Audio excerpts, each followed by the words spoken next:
In this video, we're going to look at rationalising surds. What do we mean by rationalising surds? Let's take an example. 1 over the square root of 2.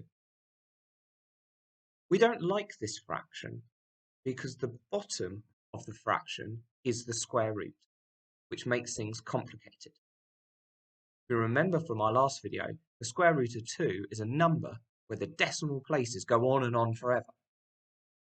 So when we say rationalising surds, what we mean by is we're getting rid of the roots on the bottom. By chance, they end up on the top. So, how do we do this? If we take our example of 1 over the square root of 2, we don't want to physically change this number because that defeats the point. What we do, though, is we do the equivalent of timesing by 1. And in this case, we multiply by root 2 over root 2.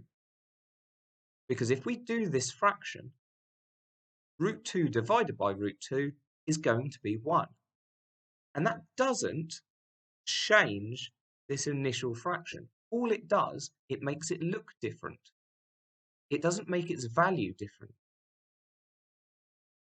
So, if we multiply by root 2 over root 2, we're multiplying fractions. We do top times top, bottom times bottom.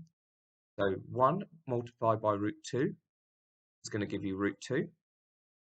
And root 2 times by root 2 on the bottom. So on the top, stays the same. We can put this under a single square root. And we know what the square root of 4 is. The square root of 4 is 2. So here, we've ended up with a fraction where the square root is on the top and not on the bottom. Let's take a look at another example. 4 over root 6. Again, we don't want to multiply it by anything other than something equivalent to 1. So in this case, multiply it by root 6 over root 6. Top times bottom times bottom. 4 times root 6 on the top. Root 6 multiplied by root 6 on the bottom. Root 6 times root 6 is root 36.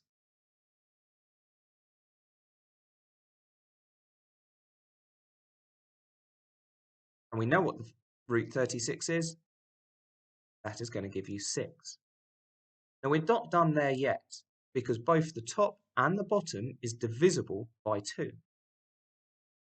So we simplify it. Now we are finished. And again, the square root is no longer on the bottom.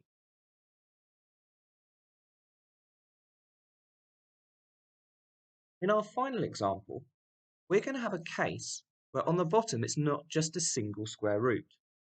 We have a square root plus something else, in this case plus 4.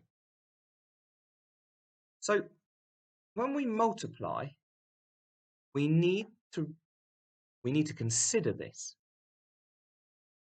And we're going to take inspiration from difference of 2 squares. If you remember from expanding double brackets, if we have a case where it's x plus 2, x minus 2, and we expand this, it gives us x squared plus 2x minus 2x minus 4. The 2x's cancel, which gives us x squared minus 4. And if we think about 4 as 2 squared, we've got 2 squared on the bottom. We have 2 squared terms on the bottom. So this helps us with our example here, because on our fraction, we're going to have root 3 subtract 4 as both our numerator and our denominator. So on the top, we're just going to leave it in the bracket for now. And on the bottom, we have root 3 times by root 3, which is root 9. Root 3 times by minus 4, which gives us minus 4 root 3. We have 4 times by root 3, which gives us 4 root 3. And we have 4 times minus 4, which is minus 16. And this is where the difference of two squares becomes important, because the two middle terms cancel. And we end up with 7 root 3 minus 4 on the top, and on the bottom, where the square root of 9 is 3, subtract 16. And we can do the calculation for this.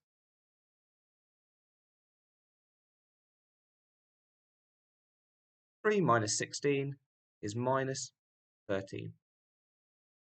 We've just put the minus out the front to simplify.